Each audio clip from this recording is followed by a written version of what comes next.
agama masing-masing. Mulai.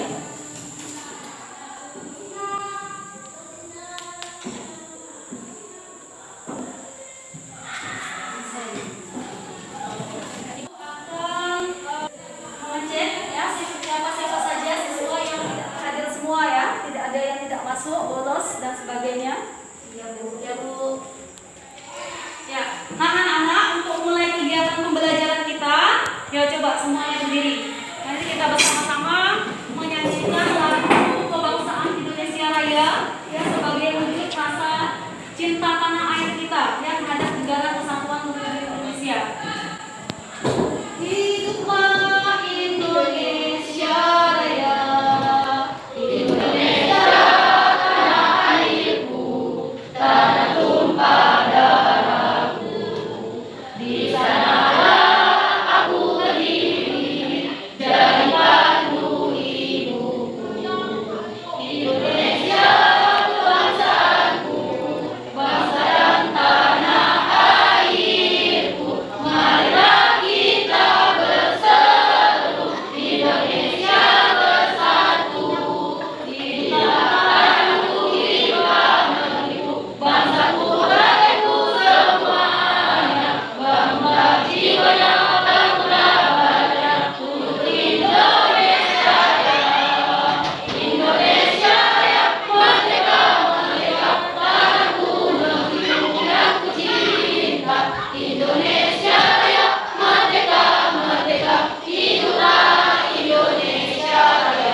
Pendalaman dari teks eksposisi ya.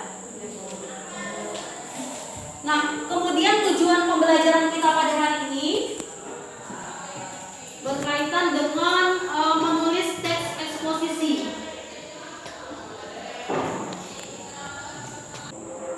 Ya, nih materi bahasa Indonesia menulis teks eksposisi.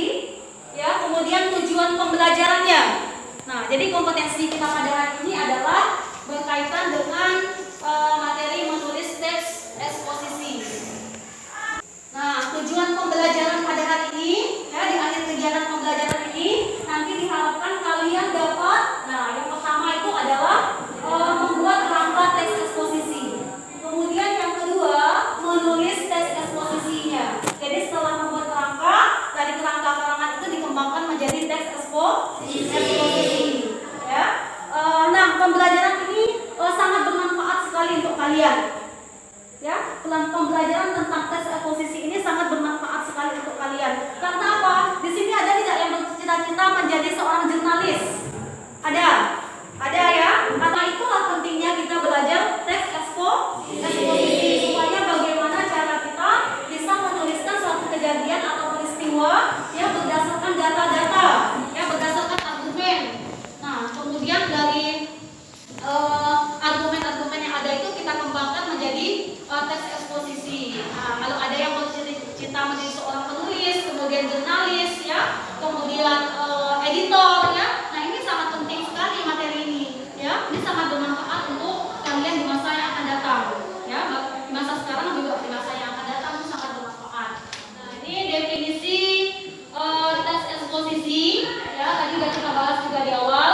Teks eksposisi adalah teks atau tulisan yang berisi informasi dan pengetahuan, ya, yang didapat berdasarkan fakta atau kejadian yang benar-benar terjadi, ya. Dan dalam teks eksposisi juga terdapat argumen atau pendapat. Nah, jadi boleh memasukkan pendapat kalian, ya, dalam teks eksposisi, ya. Tapi kalian menggambarkan satu peristiwa yang benar-benar terjadi, artinya yang berdasarkan dengan fakta, ya. Kemudian, ya, ciri-ciri teks eksposisi. Ya, ciri-ciri teks eksposisi yang pertama, gagasan dalam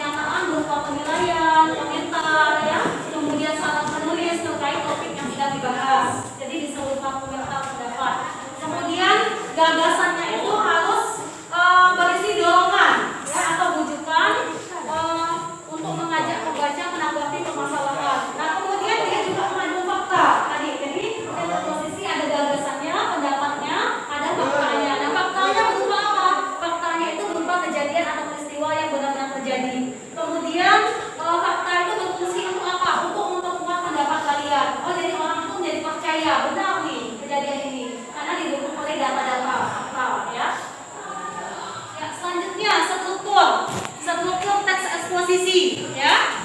Nah, strukturnya, ini. Struktur teks eksposisi, dia yang pertama harus ada judul, ya. Judul, kemudian tesis, ya. Kemudian rangkaian argumen, fakta, kemudian ada penegasan ulang atau simpulan, ya.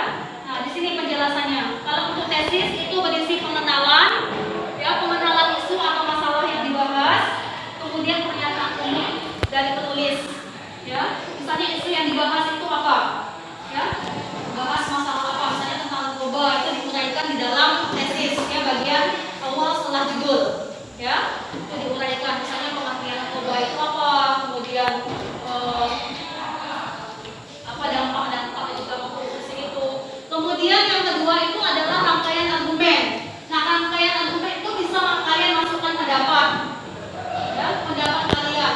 Nah, misalnya kalau narkoba dampaknya apa. Kemudian di bagian terakhir harus ada penegasan ulang. Jadi ada 4 poin, ya, dalam menulis teks eksposisi. Yang pertama tentunya ya pasti dalam sebuah karangan pasti harus ada judul, ya. Kemudian yang kedua tesis gambaran umum masalah yang dibahas. Kemudian yang ketiga rangkaian argumen. Rangkaian argumen itu harus didukung oleh fakta, data, ya, misalnya persentase angka-angkanya berapa, itu dimasuk dengan fakta, ya.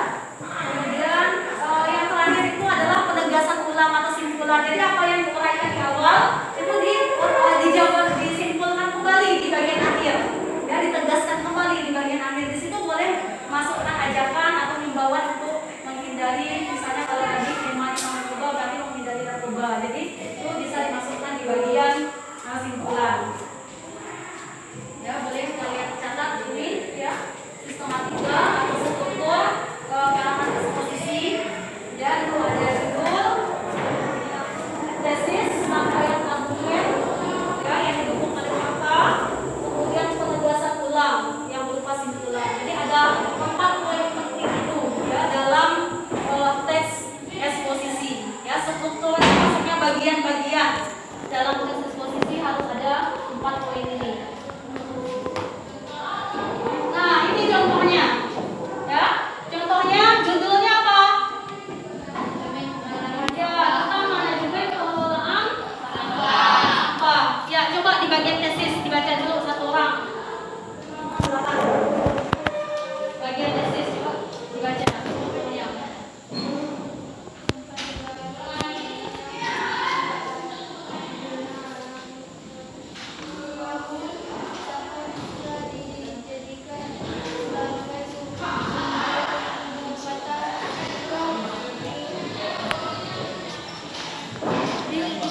Itu adalah contoh tesis, artinya gambaran umum mengenai sampah, ya. Kemudian yang kedua rangkaian argumen. Nah, pendapat. Contohnya warga Pasar Ciputat Tanggerang bisa dijadikan contoh, ya, sebagai warga yang berhasil mengolah sampah dengan peralatan yang seadanya, ya. Kemudian Kota Bekasi, kemudian sampah di dapur itu dapat diubah menjadi kompos dan pupuk, ya, itu rangkaian argumennya. Kemudian sampah yang diolah adalah sampah basah diolah langsung oleh warga. Kemudian di samping itu hasil kompos itu bisa dijual, ya, kepada pihak pemerintah, swasta, manajemen sampah. Kemudian produksi itu bisa memberikan kegiatan yang positif dan menambah pemasukan bagi warga. Ya, itu adalah termasuk contoh rangkaian argumen. Nah, di penegasan ulang, ya, berdasarkan contoh-contoh tersebut, pengolahan sampah memang tidak lepas dari keterlibatan warga masyarakat. Jadi ada simpulan, ya, peranan pemerintah diperlukan dalam sosialisasi dan pembudayaan peran pemerintah. Peran swasta juga diperlukan. Jika pemerintah berhasil memudahkan swasta di dalam penyediaan teknologi pengolahan sampah, maka biaya pengolahan sampah itu dapat ditekan atau dapat lebih rendah, ya. Peran swasta juga sangat penting dalam penyaluran dan pemberian produk yang dihasilkan untuk pengolahan sampah. Jadi ada bagian penegasan ulang, ya, di bagian terakhir teks eksposisi. Ya, kemudian pola pengembangannya ada pola paragraf deduktif, kemudian pola khusus umum, kemudian pola ilustrasi, pola pembandingan. Ya, kata pola khusus itu yang ide pokoknya letaknya di awal, ya gagasan kuncinya di awal, kemudian diikuti oleh gagasan penjelas. Kemudian kalau induktif itu kebalikannya, ya. Induktif itu yang khusus dulu, ya pernyataannya khusus dulu, kemudian baru umum. Nah, kalau ilustrasi, dia gagasan atau ide yang disampaikan penulis itu akan dilengkapi dengan ilustrasi-ilustrasi, ya gambar-gambar terhubung. Kemudian perbandingan, penulis akan membandingkan gagasan atau ide yang disampaikan dengan benda, aduan atau hal-hal yang memiliki persamaan dan perbedaan. Kemudian kaedah kebahasaan, ya kaedah kebahasaan tes eksposisi. Nah, tes eksposisi kaedah kebahasaannya tadi strukturnya ya. Sekarang kaedah kebahasaan. Bagaimana sih bahasa-bahasa yang digunakan dalam menulis tes eksposisi? Nah, yang pertama, menggunakan kata teknis, ya. Nah, kata teknis misalnya kata seperti hutan lindung, hutan alam, seperti contoh tadi sampah dan sebagainya. Kemudian yang kedua, menggunakan kata yang menunjukkan hubungan argumentasi. Jadi ada hubungan pendapat. Ya, misalnya di situ sebab, karena, demikian, akibat, ya. Kemudian lebih lanjut. Nah, kemudian yang ketiga, menggunakan kata kerja mental. Nah, kata kerja mental itu seperti contohnya diharapkan, kemudian memprihatinkan. Misalnya kondisi sampah saat ini sangat memprihatinkan. Nah, itu bisa digunakan dalam menulis tes eksposisi, ya. Namanya kata kerja mental. Ya, sangat memprihatinkan bagi kita sehingga perlu adanya upaya untuk mengelola terhadap sampah tersebut. Nah, itu termasuk kata kerja mental yang digunakan, memprihatinkan, kemudian memperkirakan, mengagumkan, menduga, ya, berasumsi, menyimpulkan. Nah, itu termasuk kata kerja mental. Ini bisa kalian gunakan dalam menulis tes eksposisi. Kemudian yang keempat, menggunakan kata penunjukan. Nah, kata penunjukan itu misalnya seperti atau berdasarkan data. Nah, berdasarkan data, nah, tingkat produksi sampah semakin meningkat. Nah, ada datanya berapa dituliskan di situ, ya. Kemudian menggunakan kata-kata persuasif. Persuasif itu yang sifatnya ajakan, ya. Seperti kata hendaklah, kemudian sebaiknya, ya, perlu, harus dan sebagainya. Itu bisa kalian gunakan dalam menulis tes eksposisi. Nah, itu maksudnya menulis tes eksposisi berdasarkan kaedah kebahasaan. Nah, jadi kalau menulis tes eksposisi, ya terapkan kaedah kebahasaan yang tadi, ya, kata kerja mentalnya, kemudian kata persuasifnya, kata penunjukannya, kata teknisnya, ya digunakan dalam kalian menulis tes eksposisi. Ya, ada yang ditanyakan?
eksposisi. Kemudian yang ketiga, membuat kerangkanya, ya. Yang keempat, mengembangkan ide atau gagasan menjadi karangan eksposisi. Kemudian yang terakhir itu membuat simpulan di akhir paragraf. Ini termasuk bagian dari langkah-langkah dalam penulisan teks eksposisi tadi, kaidah penulisan teks eksposisi. Ada yang ingin ditanyakan? Masih ada yang ingin ditanyakan? Nah, kemudian dalam penulisan teks eksposisi, ya, setelah menentukan topik, kemudian tujuan, kita buat dulu kerangka karangannya. Ya, kerangka karangan, misalnya temanya itu tentang apa? Tentang narkoba. Misalnya, kerangkanya bisa kalian buat pengertian narkoba, kemudian jenis-jenis narkoba, ya, kemudian dampak negatif dari konsumsi narkoba, kemudian perkembangan kasus narkoba di Indonesia atau wilayah tertentu. Nah, di sini biasanya yang memerlukan data tadi, ya, berdasarkan gagasan, fakta yang didukung oleh data. Nah, itu di bagian perkembangan ini biasanya kita bisa melihat informasi dari berita-berita yang ada, ya. Kemudian yang terakhir itu adalah contoh kerangkanya itu himbauan untuk menjauhi narkoba. Nah, dalam menulis teks eksposisi, ya, kalian harus memperhatikan penggunaan ejaan dan tanda baca.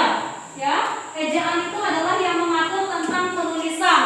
Misalnya penggunaan huruf miring, ya, kemudian penggunaan huruf kapital atau huruf besar, penulisan kata dasar, turunan, kata ulang, ya. Nah, ini di kelas 7 saja kalian juga sudah pernah mempelajari ini, ya, kalau bahasa Indonesia, ya.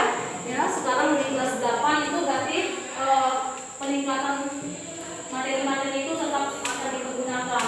Kemudian penulisan kata, gabungan kata, penulisan kata ganti, penulisan kata depan, penulisan partikel, singkatan, penulisan kata baku, ya, kata hubung.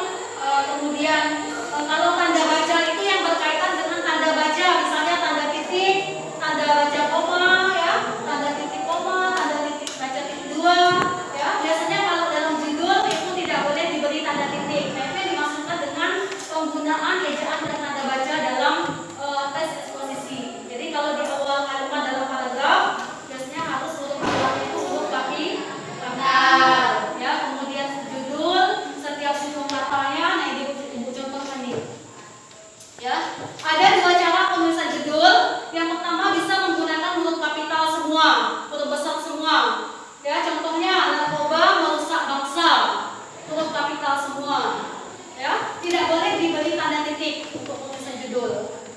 Kemudian yang kedua, narkoba merusak bangsa, ini setiap suku katanya saja yang menggunakan huruf kapital atau huruf besar. Yaitu narkoba, N-nya huruf besar, kemudian merusak, M-nya huruf besar, ya, kemudian bangsa, M-nya juga huruf besar, ya. Nah, itu beberapa ketentuan dalam penulisan judul, ya. Penggunaan tanda baca. Ada yang ingin ditanyakan? Silakan. Ada yang ditanyakan, silakan.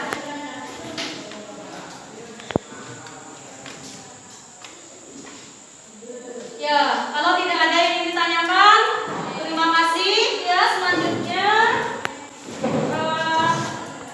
kita lanjut ke tugas. Ibu akan membagi kalian menjadi beberapa kelompok. Ya. Sebelumnya ibu akan menyuruh kalian berhitung, ya, dari 1 sampai 4, kemudian selanjutnya juga 1 sampai 4. Silakan berhitung dari sebelah sini. 2, 3, 4, 1, 2, 3, 4, 4. Di sini ya, 4 ya. 4, 1, 2.